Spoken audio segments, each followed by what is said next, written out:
de nous retrouver dans la présence de Dieu. Amen, amen, amen. Nous rappelons que nous sommes à un moment d'étude biblique où nous allons partager la parole de Dieu. Parce que ce soir, certainement, nous sommes à un moment d'étude biblique. Alléluia. Nous avons commencé à partager il y a de cela quelques temps, je crois, pratiquement un mois et demi, ça doit être la quatrième semaine, sur comment développer une vie surnaturelle. Comment développer une vie surnaturelle. Comment développer une vie surnaturelle. Déjà, nous avons commencé à dire que la vie surnaturelle devrait être le commun de chaque enfant de Dieu, de chaque chrétien, de chaque personne qui se donne à Jésus-Christ. Parce que nous avons été appelés à la vie de Dieu, parce que nous sommes censés vivre et expérimenter le même type de vie que Jésus-Christ avait. Or, la plupart du temps, beaucoup de personnes vivent sur la terre comme s'ils sont tellement éloignés de Dieu. Parfois, ils se retrouvent en train de chercher à supplier, chercher à faire les choses de Dieu. Ce n'est pas comme ça. Là. Il faudrait comprendre que le type de vie que l'on a lorsqu'on accepte que Jésus est un type de vie de Dieu. C'est-à-dire, en fait, nous manifestons la vie dans des corps mortels. Nous manifestons la réalité divine dans l'humanité. Gloire à Jésus-Christ. Donc, nous avons posé le premier fondement sur la base de Nicodème qui, en fait, vient voir Jésus. Et lorsque Nicodème vient voir Jésus, il lui dit bon, mais nous savons que tu es le docteur venu de Dieu parce que personne ne peut faire les miracles que tu fais si tu es avec lui. Jésus-Christ lui dit en fait, en vérité, je vous le dis, si quelqu'un est né de nouveau, il peut voir le royaume de Dieu. En ce moment, on a l'impression que Jésus-Christ est hors sujet parce que lui, il est venu pour les miracles. Et bien, il dit oh, je vois ta vie là.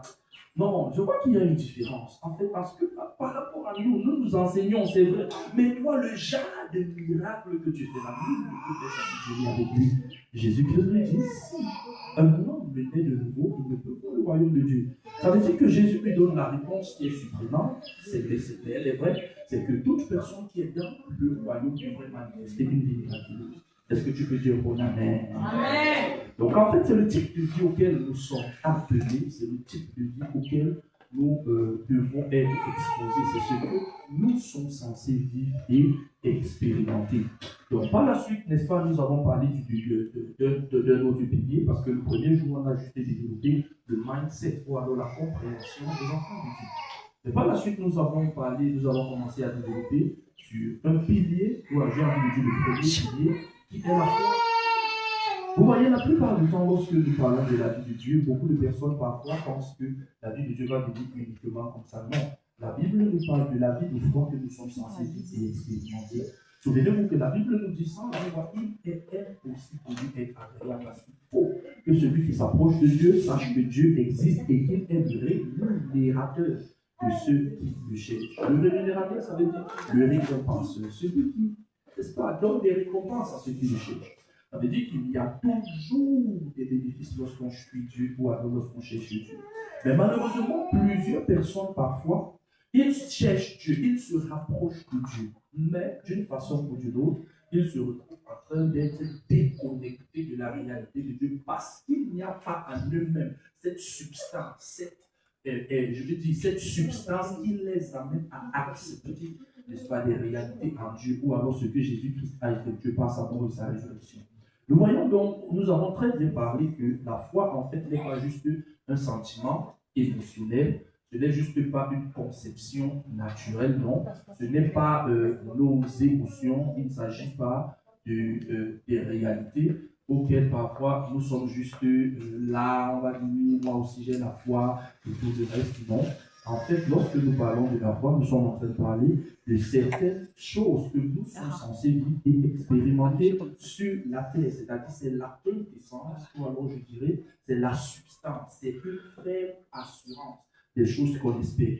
Ça veut dire qu'il y a des choses que j'espère aujourd'hui, demain, après-demain, ainsi de suite. Ça veut dire que quelqu'un qui a une foi ferme, c'est une foi réelle, c'est une personne qui tient ferme, peu importe les courants et marées. Gloire à Jésus-Christ. Amen. Par la suite, n'est-ce pas, nous avons parlé de la puissance.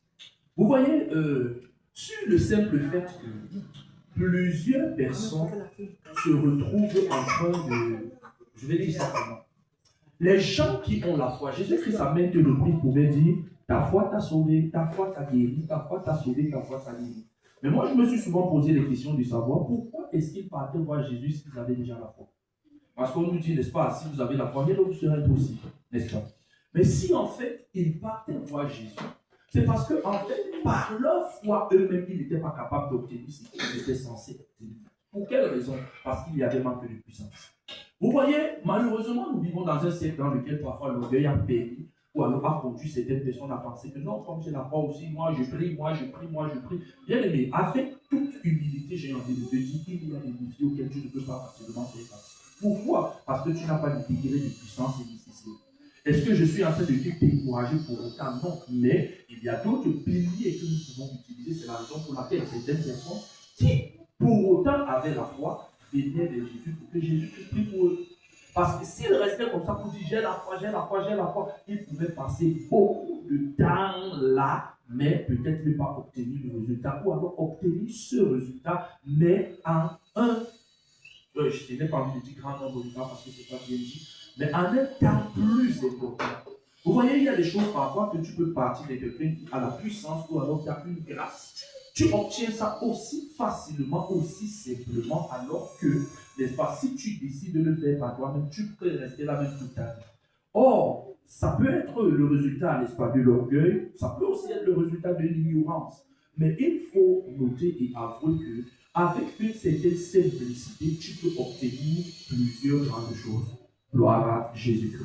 Donc la puissance de Dieu est donc très importante. La Bible nous dit dans le livre de Éphésiens chapitre 3, verset 20, mais Dieu peut faire tout au-delà de tout, peut faire infiniment au-delà de tout ce que nous demandons ou pensons, mais par la puissance qui agit en nous. Ça veut dire que Dieu agit par la puissance. Dieu agit par la puissance qui est en nous. Autrement dit, tu peux te retrouver en train de prier pendant longtemps, mais parce que la puissance n'est pas nécessaire. Donc tu auras besoin de beaucoup de temps pour obtenir. Or, avec ce temps, malheureusement, tu peux te décourager en chemin. Te décourager, en fait, ce n'est pas que Dieu n'agit pas, mais que Dieu se base sur quelque chose pour agir. Et j'ai pris l'exemple en disant que lorsque nous voyons que la puissance, c'est la monnaie d'échange du royaume de Dieu. La monnaie d'échange, ça veut dire, c'est l'instrument, c'est ce qu'on utilise, même pas du royaume de Dieu, du monde, du règne spirituel. C'est-à-dire, dans le règne spirituel, c'est la puissance qui se manifeste.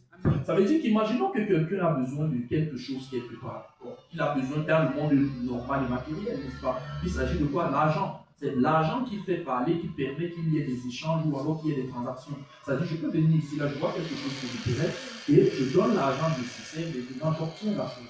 Or, dans le règne spirituel, ce n'est pas l'argent, mais c'est la puissance. Ça veut dire que si en fait j'ai besoin de quelque chose dans le règne spirituel, il faudrait qu'il y ait la puissance nécessaire afin d'obtenir cela, parce qu'il y aura un certain transfert. Et vous allez vous rendre compte que Jésus-Christ, lorsqu'il était avec la femme qui a eu la perte de sang pendant 12 ans, Jésus-Christ a dit une force est quittée de moi. Parce que quand elle m'a touché, il dit quelqu'un m'a touché. Ça veut dire qu'à chaque fois qu'il y a manifestation, qu'il y a un miracle, qu'il y a, j'ai envie de dire, une transaction spirituelle, la puissance est à l'œuvre. Et la puissance part généralement de la personne qui exerce cette puissance vers le problème qu'il y a. Maintenant, imaginons donc que tu as le problème et que tu n'es pas suffisamment de puissance. Ça devient donc un problème, en fait, ça devient difficile pour toi d'obtenir ce que tu es censé obtenir, surtout autant qu'opportun. Et c'est pourquoi nous avons vu que parfois c'est quelque chose qu'une personne lui peut avoir, par exemple, en moins d'une heure de temps. Donc, tu peux passer peut-être même des semaines dans la prière seulement pour avoir la même chose. Ce n'est pas que Dieu fait. C'est pas comme si Dieu est en train de sélectionner certaines personnes. Il y a un mot que je cherche mais qui n'est pas venu. Favoriser. Bon, c'est pas favoriser que je cherche, c'est. Bon, en tout cas, laissons tomber. C'est pas comme si Dieu, n'est-ce pas, se retrouve en train de faire exception, n'est-ce pas, en ce qui concerne certaines personnes. Non, c'est juste que certaines personnes ont développé plus de puissance que d'autres. Or, quand quelqu'un a travaillé et la puissance de Dieu s'est manifestée dans sa vie, ou alors il y a une grâce spéciale qu'il a obtenue, en ce moment, ça devient aisé pour lui, dans ce domaine spécifique, n'est-ce pas, d'effectuer des transactions spirituelles. Et c'est dans ce sens, n'est-ce pas, que nous voyons que c'est très important maintenant que nous développions la puissance de Dieu. Nous avons vu clairement que la puissance de Dieu n'est pas uniquement dans un seul sens.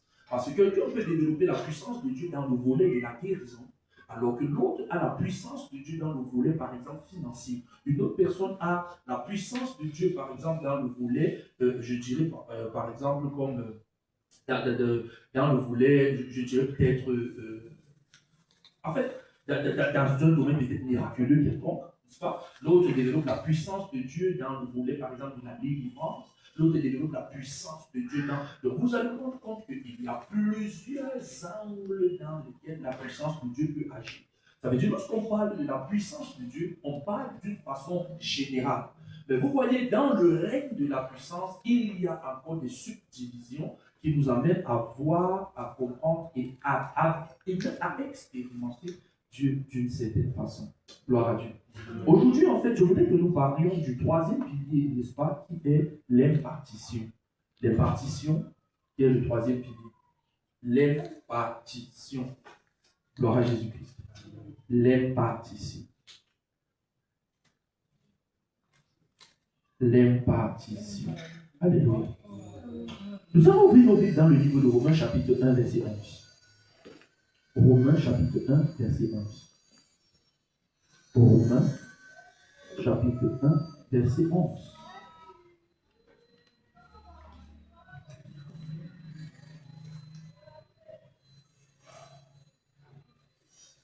Romains, chapitre 1, verset 11.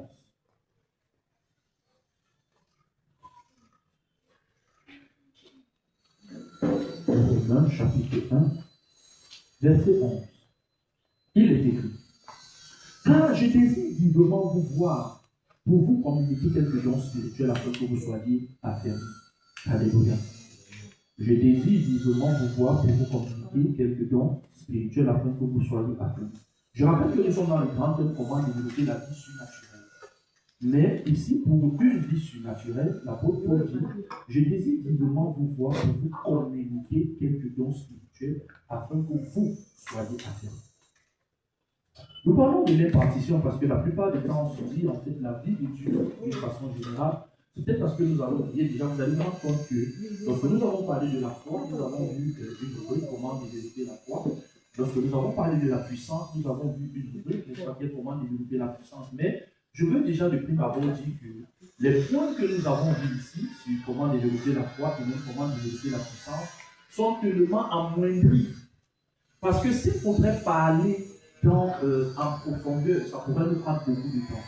Mais comme nous sommes en train de parler de cela, étant orientés sur le thème comment développer une vie surnaturelle, en ce moment nous parlons de cela, je vais dire de façon très limitée, n'est-ce pas? On est juste en train de boucher quelques petits points afin déjà d'avoir une certaine connaissance là-dessus.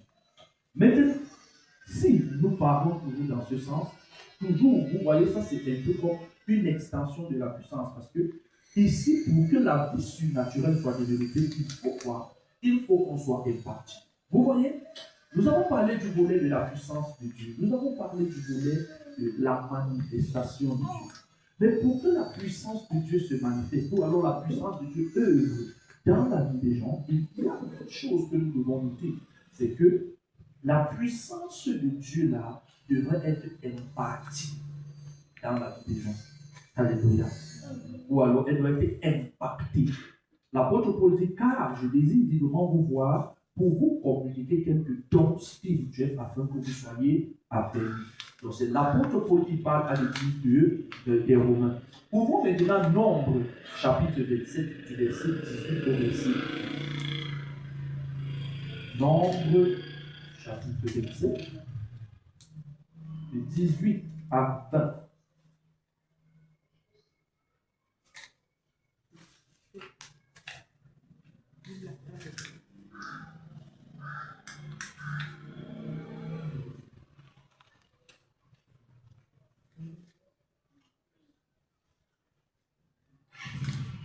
Nombre, chapitre 27,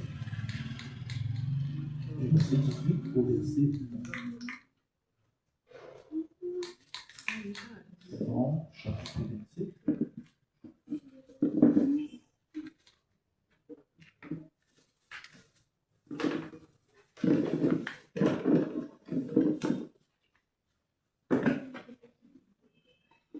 nombreux, c'est dans l'Ancien Testament. Ouais, si ton voisin n'a pas l'Ancien Testament, dis-lui, ouais. Ouais. Ah, aujourd'hui, là, c'est chaud. Il n'y a même pas les 27, le 18. Le 18 à 20.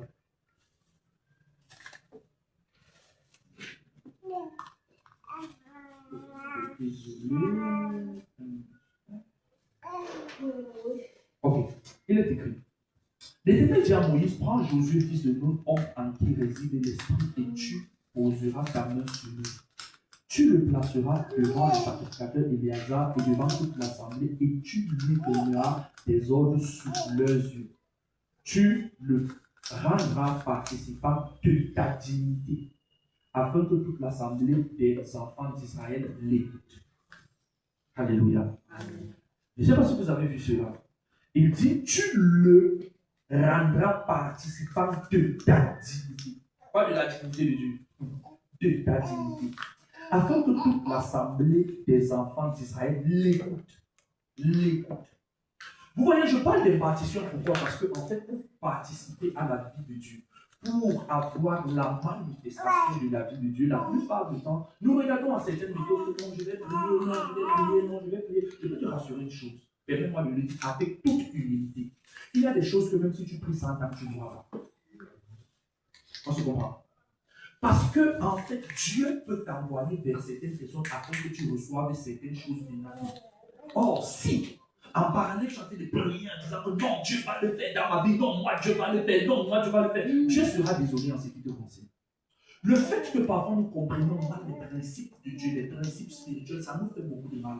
Parce que certaines personnes se retrouvent en train de souffrir pendant longtemps de certaines choses que Dieu a établies certaines personnes là-dessus. Vous voyez?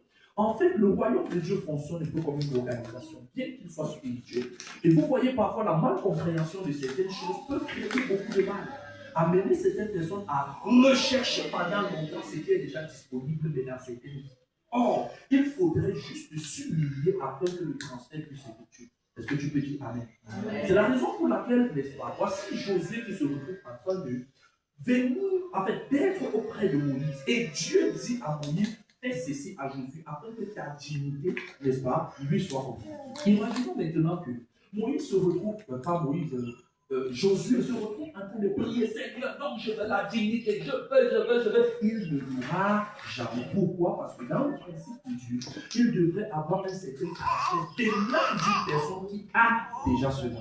Et vous voyez, quand l'apôtre Paul, n'est-ce pas, dit, je voudrais venir vers vous pour vous communiquer quelques dons spirituels, vous savez d'une chose, c'est qu'on ne peut que donner ce qu'on a. Ça veut dire l'apôtre Paul qui a quelque chose, il vient communiquer cela à l'église. Ça veut dire que la vie divine ne s'obtient pas seulement par le jeûne, la prière, ainsi de suite. Non, ça s'obtient aussi, n'est-ce pas, par le transfert des mains des personnes qui sont déjà aussi participants de cette vie divine. C'est-à-dire qui ont déjà accès à certains mystères. Ceci est transféré au travers de nous. Je sais que nous vivons dans une génération dans laquelle, n'est-ce pas, tout le monde... Vous voyez, nous, aujourd'hui, comme nous sommes dans les réseaux sociaux, il y a les réseaux sociaux.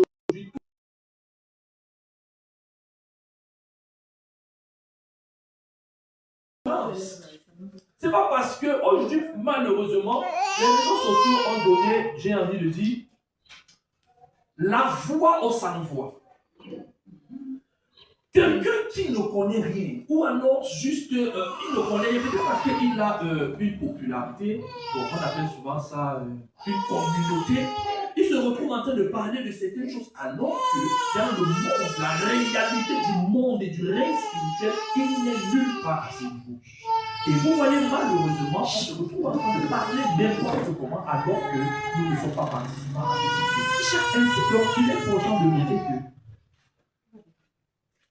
il est important de noter que lorsque nous parlons, n'est-ce pas, des choses de Dieu, en fait, il y a une façon dont certaines choses devraient être transmises. Je voudrais que nous parlions de 3 choses importantes. Parce que déjà, lorsque nous parlons de l'impartition, c'est quoi? L'impartition, c'est un transfert de grâce, un transfert de faveur, un transfert de don, un transfert de capacité. C'est ça l'impartition. Et la plupart du temps, l'impartition se fait au travers de l'imposition des mains. Mais ça peut même ne pas se faire au travers de l'imposition des mains. Ça peut se faire au travers des déclarations prophétiques. Ça peut se faire au travers il y a la déclaration prophétique, il y a, n'est-ce pas, l'imposition des mains, n'est-ce pas, qui sont des canaux réels, n'est-ce pas, de l'impartition. Ça peut se faire au travers de l'onction du. N'est-ce pas? Donc, vous voyez donc, au travers de ceci, nous voyons très bien l'impartition. Je vais vous dire quelque chose parfois qui va vous étonner. Oh, est-ce qu'il faut que j'aborde ça là maintenant? Non, laissons ce volet-là. Donc, il est donc important que l'impartition est l'une des choses qui nous donne accès à la vie divine. Écoutez-moi. Avec tout le respect que j'ai pour les gens, pour toi d'ailleurs, il y a des choses que tu peux pas avoir simplement par la prière. Parce qu'il y a des choses que Dieu a établies dans son royaume, que tu devrais avoir par certaines personnes qui l'ont déjà. On se comprend? Ça veut dire que même la vie divine, la vie de Dieu, il y a certains accès dont tu peux bénéficier simplement parce que tu es bien connecté. Ce n'est pas parce que tu peux. Et comme vous comprenez, est-ce que je suis en train de décrédibiliser la prière? Non. Nous avons parlé de la prière la dernière fois lorsqu'on a parlé de la puissance de Dieu, on a parlé de tout ceci, on a parlé de la prière. Mais il faudrait noter que, quelle que soit la dimension à laquelle tu pries, le royaume est organisé. Or, comme le royaume est organisé, il y a des choses que tu recevras de d'autres personnes, que tu recevras des autorités. Alléluia. Donc, ceci est donc très important. Je voudrais que nous parlons de trois choses importantes. Un, Dieu dépose des trésors spirituels dans des vases humains. Dieu dépose des trésors spirituels dans des vases humains. Dieu dépose des trésors spirituels dans des vases humains. Maintenant, ouvrons 2 Corinthiens chapitre 4, verset 7. 2 Corinthiens chapitre 4, verset 7. Intensifie, intensifie. Ce feu ne me suffit pas. Cette soif ne me suffit pas. Il est écrit, 2 Corinthiens chapitre 4, verset 7, il est écrit. Nous portons ce trésor dans des vases de terre, afin que cette grande puissance soit attribuée à Dieu et non pas à nous. Alléluia.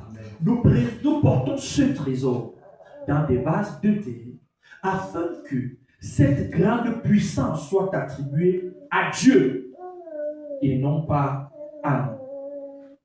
Alléluia. Amen. Et vous voyez, si nous contextualisons très bien, on parle ici là de la lumière, on parle ici de la connaissance de la gloire de Dieu, n'est-ce pas? Et tout ceci, ça nous fait resplendir en Jésus-Christ. Tout ceci, ça nous fait resplendir, ça nous fait refléter l'image de Jésus-Christ. Et la Bible nous dit, n'est-ce pas, nous portons ces trésors, n'est-ce pas, dans des vases de terre. Qu'est-ce que je veux dire ici? Vous voyez, lorsque nous parlons de l'impartition, il y a des défis que nous avons, des grands défis que nous avons, parce que dans un sens, nous avons une personne qui a quoi? Qui a un trésor. Mais la même personne est dans un vase de terre. Je ne sais pas si on se comprend. La même personne est dans un vase vide. La même personne est dans un canal humain. Je veux dire quoi, en fait? C'est que, en fait, nous voyons des personnes qui, en même temps, portent l'humanité et la divinité.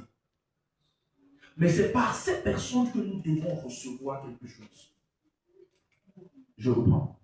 Voici quelqu'un qui, en lui, il porte l'humanité et la divinité. En fait, il a des réalités divines dans un vase humain.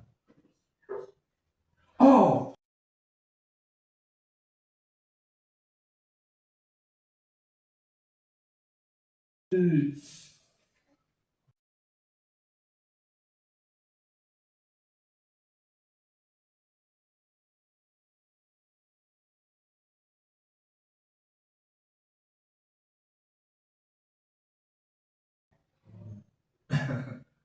ça veut dire que nous voyons par exemple un serviteur de Dieu qui a un mandat.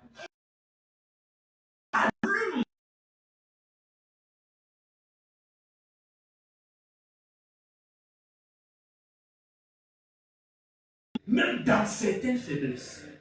Mais en lui, c'est-à-dire en ce vase de terre, en ce vase humain, il y a un trésor éternel. Ça veut dire que celui qui impartit la grâce peut-être est faillible en certaines choses dans lesquelles toi, tu as les yeux ouverts. Mais c'est de là que tu dois porter quelque chose de très puissant et de très fort. Ceci donc t'expose à un danger. Lequel? Si tu regardes au vase, tu risqueras de rater le trésor. Quelqu'un me comprend? Amen. Je reprends. Si tu regardes au vase, tu risqueras de rater le trésor. Vous voyez, nous vivons dans une génération, avec les réseaux sociaux, tout le monde va se placer, dire du n'importe quoi, parler, mal parler. Je peux vous dire, beaucoup de gens qui souffrent, ce n'est pas que Dieu les a abandonnés, c'est que Dieu a déposé en une personne dont ils ont besoin la grâce de leur solution. Mais malheureusement, se retrouvent en train de critiquer, en train de faire ci, en train de un ensemble de choses comme ça. Allez. Et ils se retrouvent en train de souffrir. Ce n'est pas que ce n'est pas disponible. Non. La seule chose, c'est que, en ce que tu as besoin, n'est-ce pas, il y a une personne qui a reçu le mandat. Mais quand tu t'opposes à cette personne, parce que toi, tu regardes à son humanité, tu te retrouves en train de dire. Comment on comprend? Je vais prendre un exemple. Et je peux prendre beaucoup d'exemples dans la Bible. Nous connaissons l'histoire de Samuel et Élie, n'est-ce pas? Élie, pas le prophète, Élie le sacrificateur. Élie était faillible dans beaucoup de choses. Même quand Dieu s'est révélé à Samuel, et Dieu parle à Samuel d'une certaine façon, Samuel est resté tranquille. Samuel a vu, il regardait dans le temple certaines choses qu'Élie faisait. Il ne prenait pas bien soin de ses enfants, ceci, cela, tout ça se passait. Samuel n'a pas ouvert la bouche. Pourquoi? Parce que ce n'est pas à Samuel de se lever contre lui. On se comprend? Amen. Je sais, je vais mettre la balance tout à l'heure parce que je connais certaines personnes qui disent que non, ça signifie aussi que non. Je vais mettre la balance. Mais ça se comprend. Est-ce que tu peux donner un bon amen? Donc ça veut dire, en fait, je vais dire par là que, en fait, il y a beaucoup de choses que nous avons, n'est-ce pas? Que le serviteur de Dieu a étant la solution envoyée par Dieu pour une génération, pour une saison, pour que plusieurs personnes puissent en bénéficier. Mais parfois, par orgueil et par ignorance, on passe à côté de cela. Pourquoi? Parce que à tort ou à raison, on se retrouve parfois en train de regarder au vase de terre au lieu de regarder au trésor. Gloire à Jésus-Christ. Ce qui veut donc dire qu'en fait, nous voyons ici que le volet de l'impartition, déjà avec les deux passages que nous avons vus, nous voyons qu'il y a des choses que Josué, c'est venu par lui parce que Dieu a parlé à Moïse de le faire dans la vie de Josué. Josué ne pouvait pas le faire par lui-même. Josué ne pouvait pas prier ou jeûner jusqu'à ce que ça arrive. Non. Quelle que soit la dimension de prière et de jeûne que tu auras, je peux te dire quelque chose. Je ne sais pas si je vais dire la bonne nouvelle ou la mauvaise nouvelle. Il y a des choses que si on ne se limite que sur la prière et le jeûne, tu n'auras jamais. Jamais. Gloire au Seigneur Jésus-Christ. Donc en fait, Dieu dépose dans ceci, dans la vie de certaines personnes, l'apôtre Paul pouvait dire, je désire venir vers vous pour vous communiquer quelques dons spirituels, pour vous communiquer quelques grâces, n'est-ce pas, grâces spirituelles, quelques faveurs, quelques capacités, ainsi de suite. Donc ceci est déjà très important. C'est la première des choses que nous pouvons voir, n'est-ce pas. Donc beaucoup de gens regardent à l'humanité du vase qu'ils deviennent incapables de discerner le trésor dans le vase. Or, lorsque quelqu'un a la capacité de discerner, n'est-ce pas, en ce moment, il commence à comprendre certaines choses. Même dans les erreurs de certains serviteurs de Dieu, on le reconnaît comme une autorité. Regardez, un serviteur de Dieu, véritable serviteur de Dieu, est une autorité dans la vie de Dieu. Et dans le règne de l'esprit, n'est-ce pas, on ne se tient pas compte d'une autorité, que tu le veuilles ou pas. Sinon, tu as des conséquences. Ce n'est pas parce que tu vas dire que tu es enfant de Dieu que tu vas partir de te dire contre le chef du village pour parler de n'importe comment.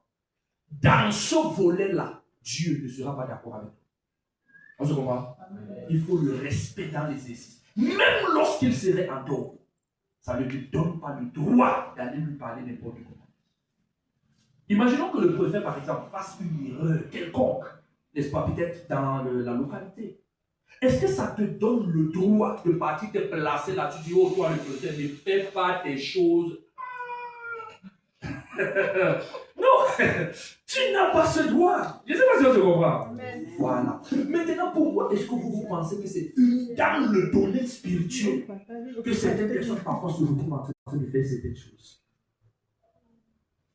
Même quand tu es là, peut-être le pasteur n'est pas là, tu te dis, ah, le pasteur est là, c'est un truc comme ça là. Je peux te rassurer, le pasteur n'est pas là, mais les anges du pasteur sont là.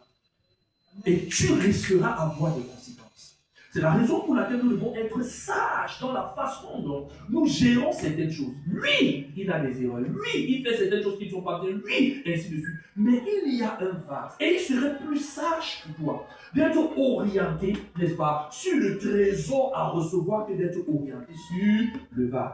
Alléluia. Parce que c'est une autorité. La deuxième des choses que j'aimerais mentionner, n'est-ce pas, c'est que en fait, c'est en ce qui concerne l'impartition, Dieu nous fait bénéficier de ce qu'il a déjà déposé en d'autres personnes. Nous avons déjà parlé de ça, n'est-ce pas?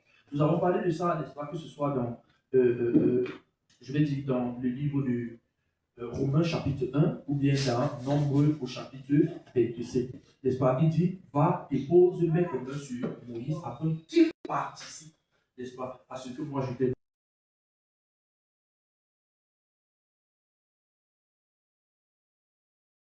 Cette dignité-là, cette grâce. Et vous voyez, malheureusement, parfois, beaucoup de personnes parfois se retrouvent en train de dire non, moi je suis si haut, je m'en fous, un ensemble de choses. Moi, je vais seulement prier. Je ne sais pas d'où cette folie-là sort. Je ne sais pas d'où ça sort. Qui t'a menti qu'on obtient seulement les choses par la prière? Qui t'a menti comme ça là? Que non, moi aussi je prie, je reste à la maison, je prie. Reste alors, prie. Continue à prier, non. Le temps nous dira.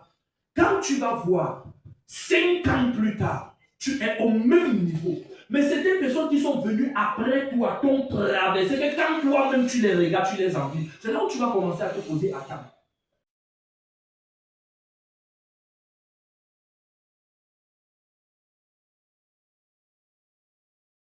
Tu n'as pas observé tous les principes pour avoir accès à une dimension de la vie divine. Il y a certaines choses que tu devais bénéficier de d'autres. C'est pourquoi on a besoin d'humilité. Regardez. Il y a un homme de Dieu que Dieu utilisait puissamment. Ça, c'est une histoire qui s'est passée dans quel pays, mais je crois que c'était en Amérique du Sud. Et Dieu l'utilisait puissamment. Et ce qui se passe, c'est que puissamment dans les miracles, les signes, les miracles et les prodiges. Et quand un jour il est parti pour rendre un ministère, et il a vu 2 petites filles. Elles avaient moins.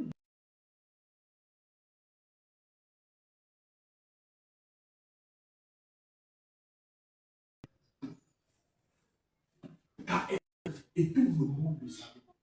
L'homme de Dieu est parti. Il s'est mis à jouer. Les filles là, les petites filles là, prier. Quand il faisait ça, c'est devant une foule. Parce qu'il s'est dit, mais je peux faire comme ça là. Même demain, je ne vois plus les filles ici. C'est fini pour moi. Il s'est mis à genoux. Et les gens ont trouvé ça comme un scandale. Mais comment? C'est le grand bishop, celui qui fait des miracles partout et tout le reste. Comment tu t'agenouilles devant? Il a dit, ce n'est pas votre affaire. Laissez-moi. Il s'est mis à genoux, les filles l'ont prié. Quand les filles l'ont prié pour lui, le même jour,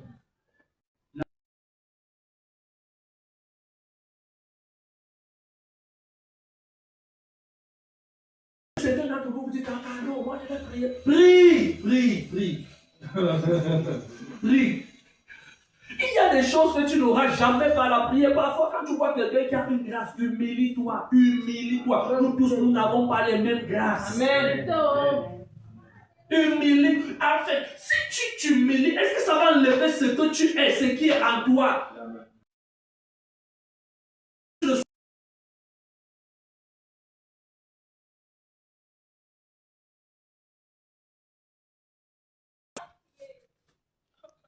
Mais la vie parfois est simple, c'est nous qui voulons la compliquer.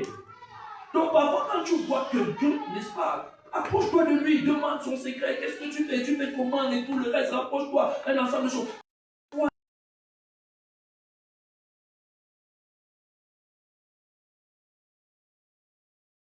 En fait, à un moment donné, je priais avec elle. Et vous voyez, les choses s'étaient passées de telle façon que là où nous étions, la personne était beaucoup attaquée.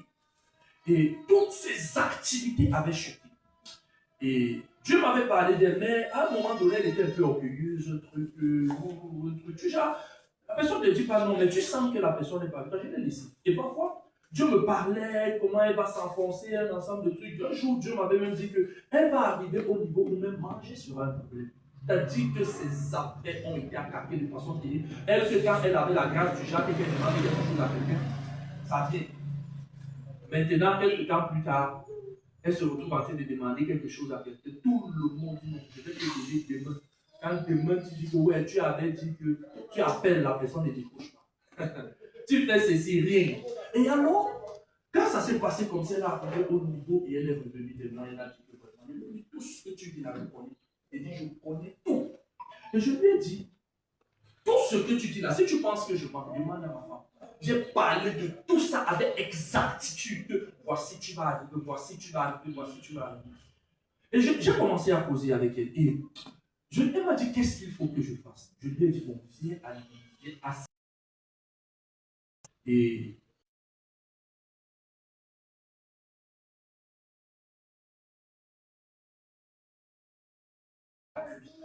si elle se limite uniquement sur les nuits à l'église, ça va prendre tellement de temps pour qu'elle soit disponible. Et Dieu m'a demandé de prendre un programme avec elle de 30 jours de prière. On se levait, on fait peut-être au petit matin, n'est-ce pas? Parfois, on passait 1 heure de temps dans la prière, parfois 2 heures de temps dans la prière, parfois 3 heures de temps dans la prière.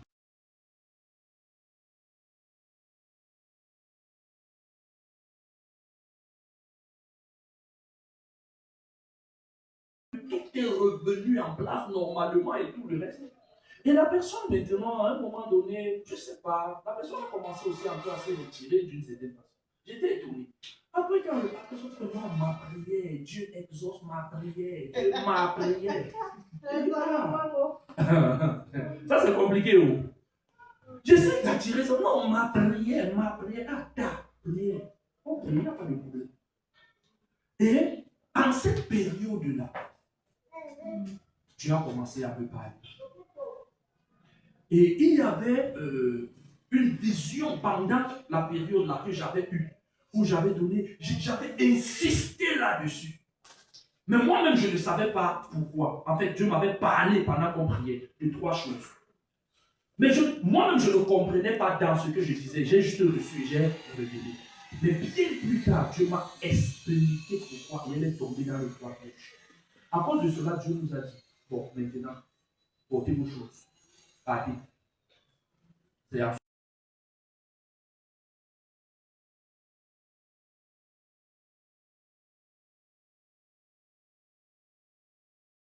commence.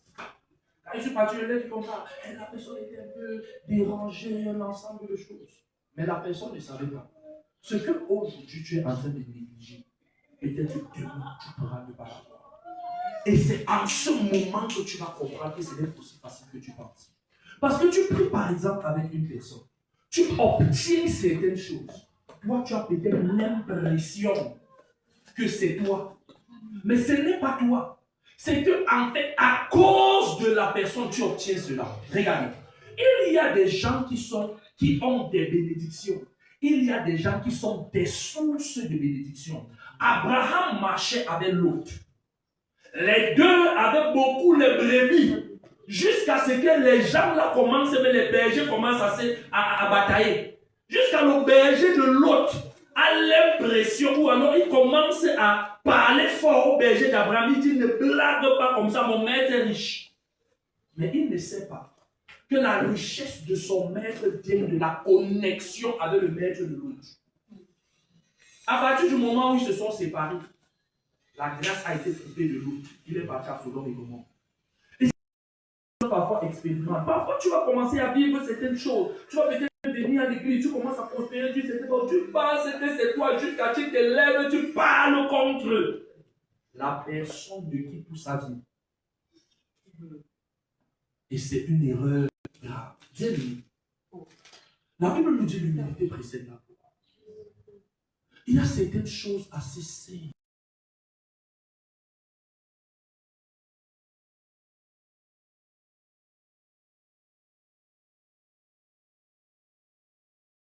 ce que tu gagnes en cela. Je ne sais pas si on se comprend. Ce sont des principes spirituels. Que tu le veux ou pas, si tu n'honores pas tes parents, il y a certaines choses.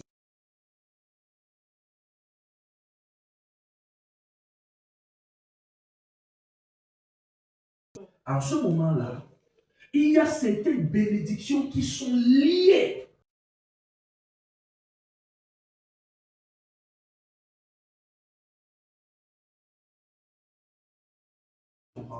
Dieu ne se base pas uniquement sur la prière. Il y a d'autres principes tout autour qui t'amènent à te développer, qui t'amènent à obtenir ce que certaines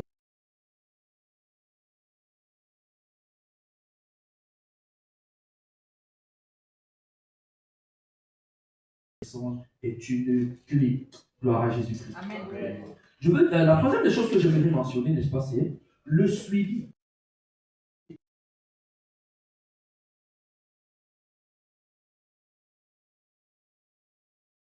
De recevoir. Vous voyez, il se pose un problème ou alors un paradoxe.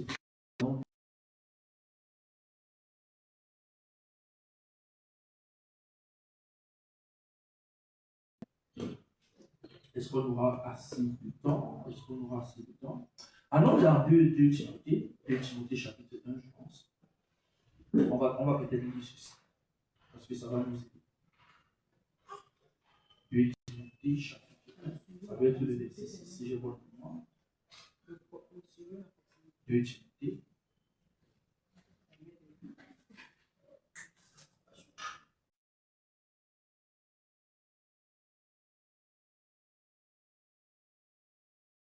J'ai les positions. Puis, chapitre 1, verset 6. Je regarde. Voilà, c'est ça. Ok. Il est écrit. C'est pourquoi je t'exhorte à ranimer le don de Dieu que tu as reçu par l'imposition de mes mains. Yeah. C'est pourquoi je t'exhorte à ranimer de Dieu que tu as reçu par l'imposition de mes mains. Bon, on peut se poser la question, mais la plupart du temps, on dépend beaucoup des positions des mains. C'est une méthode biblique. D'ailleurs, nous l'avons vu, n'est-ce pas? D'une façon ou d'une autre, nous avons vu que l'imposition des mains est une méthode biblique, que ce soit dans l'Ancien Testament comme dans le Nouveau Testament. Mais l'apôtre Paul dit, c'est pourquoi je t'exhorte à ranimer le don de Dieu que tu as reçu par l'imposition. Si l'apôtre Paul est venu et il a prié, il a imposé les mains à Timothée, il a communiqué une grâce. D'ailleurs, dans le livre de Timothée, chapitre 1, il dit, ne néglige pas le don que tu as reçu par prophétie.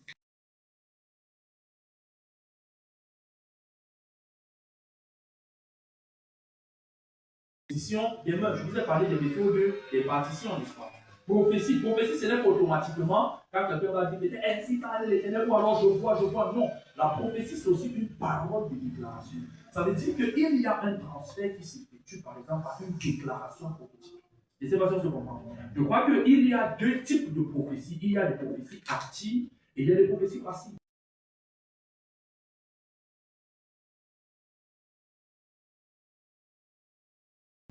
Nous puissions exprimer cela. Mais une prophétie active, c'est une prophétie que quelqu'un peut déclarer par le mal.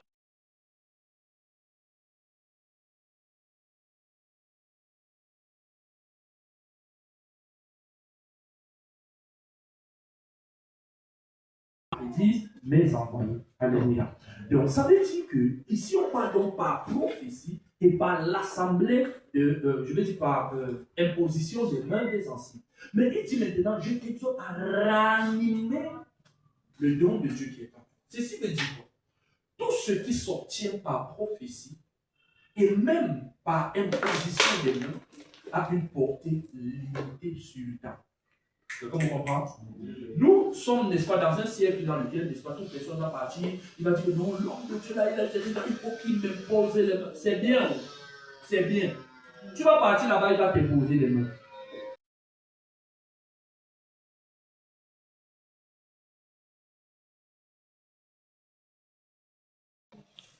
Que tu commences à voir la manifestation selon ce qui a été dit, selon les proclamations.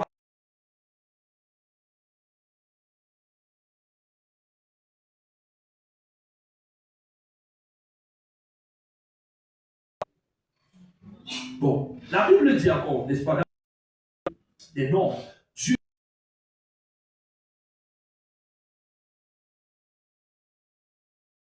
dit personnes parmi, ainsi de suite, le peuple impose leur les mains et je prends.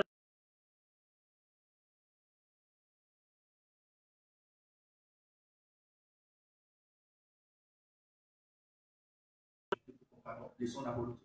Mais regardez, vous voyez, il a imposé les mains. Et la Bible dit que l'assemblée des 70 a commencé à prophétiser. La grâce était là. Elle était disponible. Elle a été communiquée. Elle a été véhiculée. Mais quelques temps après, la Bible dit, mais ils ne continuèrent. Ça veut dire, ils ont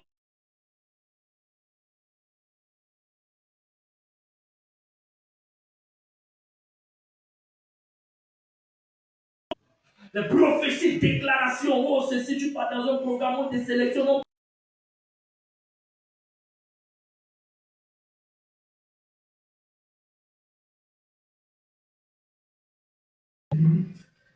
tu risqueras de penser que Dieu t'a abandonné. C'est pourquoi ici maintenant, il vient dire à Timothée, moi je te dis de ranimer. Pourquoi ranimer? Parce que ça s'est endormi. Paul avait imposé les mains. Oui, la grâce est là. Mais quelques temps plus tard, rien ne se passe. Il dit ranime, c'est là, c'est à toi, mais ranime cela. Ça veut dire que tout ce qu'on peut recevoir, et on ne développe pas une réalité de travail pour maintenir dans le spirituel.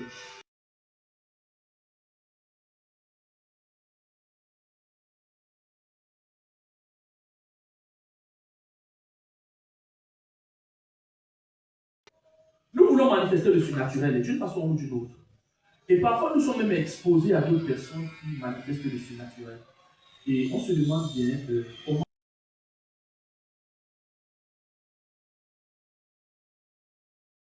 les exploits de Dieu. Et la méthode de l'impartition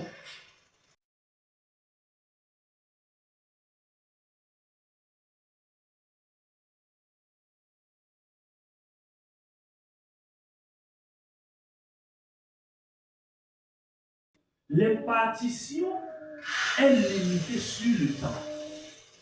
Même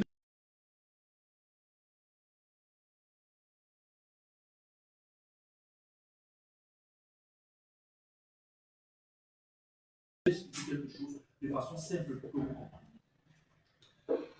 Il peut avoir certaines grâces qu'une personne a. Et tu veux que cette grâce vienne sur toi. Dire que tu vas partir, on va t'imposer les mains n'est pas toujours la solution. Mais il y a d'autres choses en parallèle que tu peux faire sans que tu n'aies même jamais eu un contact avec la personne et tu obtiens ce que la personne a. Regardez, Élisée a suivi Élie. Élisée a suivi Élie.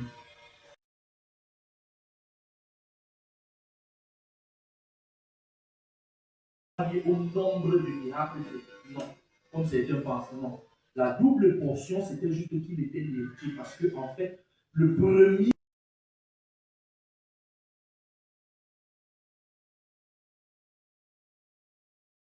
Pas le successeur, n'est-ce pas? C'est-à-dire la double, on disait, en termes bibliques, on disait que lui, il avait la double portion.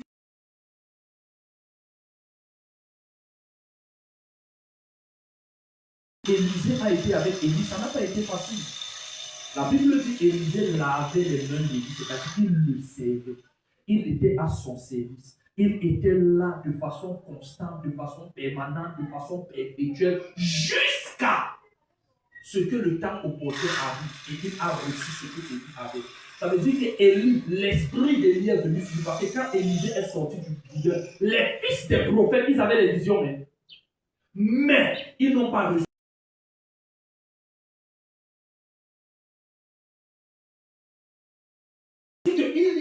grâce qu'une personne a et que toi tu peux avoir. Comment est-ce que ça se passe? Simplement par le service, par le fait d'être connecté en esprit à la personne. Bon, avant même de revenir là-dessus, je prends encore un autre exemple. Nous regardons Jésus avec ses disciples. Les disciples ont reçu ce que Jésus avait. Mais ce n'est pas arrivé comme ça que non, on vient Jésus, impose-nous les mains pour que nous aussi on fasse ceci, cela, un ensemble de trucs. Non, ça ne marche pas.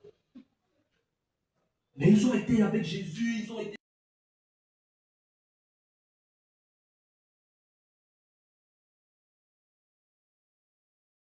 Ils envoient, ils partent acheter le pain, un ensemble de trucs. Et à la fin, dans le livre de Luc, je pense, ça doit être dans les chapitres 21, Luc au chapitre 21, je pense, Jésus dit, vous avez persévéré avec moi dans mes épreuves, c'est pourquoi je vous confie le royaume.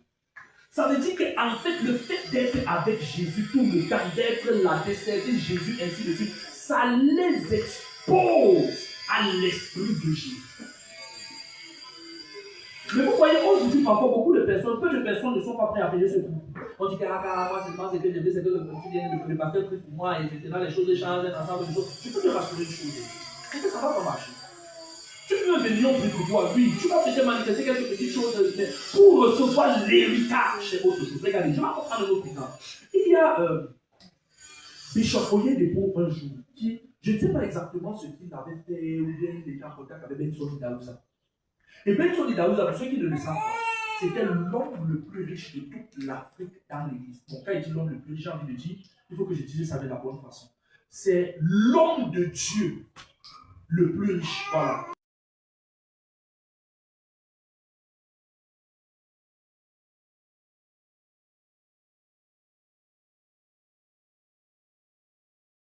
Je ne sais pas comment Bishop Oyedepo il avait eu un contact. Et Benson Idaouza,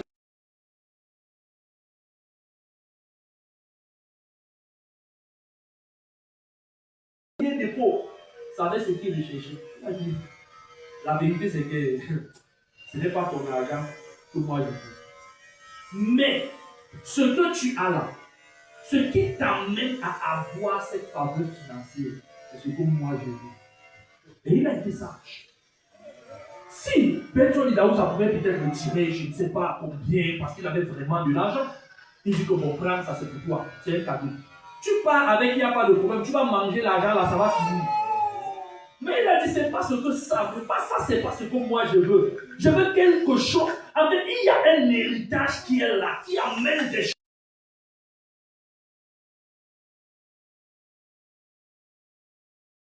Ça s'était passé. Je ne sais plus exactement les circonstances, mais je ne sais pas si.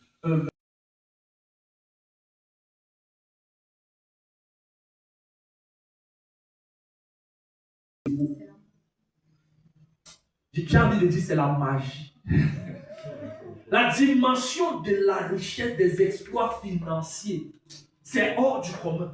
Un jour fort, je ne sais pas si c'est fort, ou bien en fait certaines personnes ont commencé à estimer la fortune des pasteurs. Ils ont dit, je ne sais pas si c'est par erreur, que sa fortune est estimée à 200 millions de dollars.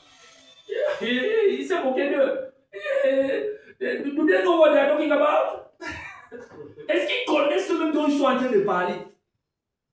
Ils ne peuvent même pas imaginer. Bon, mais pour parfois ne pas un peu trop s'exposer, il n'a pas commencé à dire oh, voici. Mais je vous rassure, la grâce financière qui suit cet homme jusqu'aujourd'hui, c'est autre chose, c'est hors du commun. Mais s'il était peut-être idiot,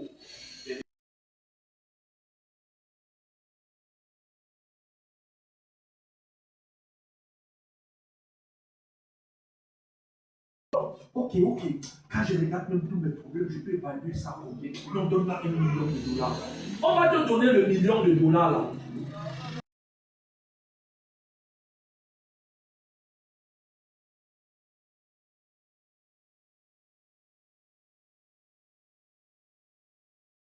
Il a cherché. Beaucoup de personnes, au lieu de chercher l'héritage, eux, ils sont en train de chercher à manger juste des quelques fruits. Est-ce qu'on se comprend? Je reprends. Beaucoup de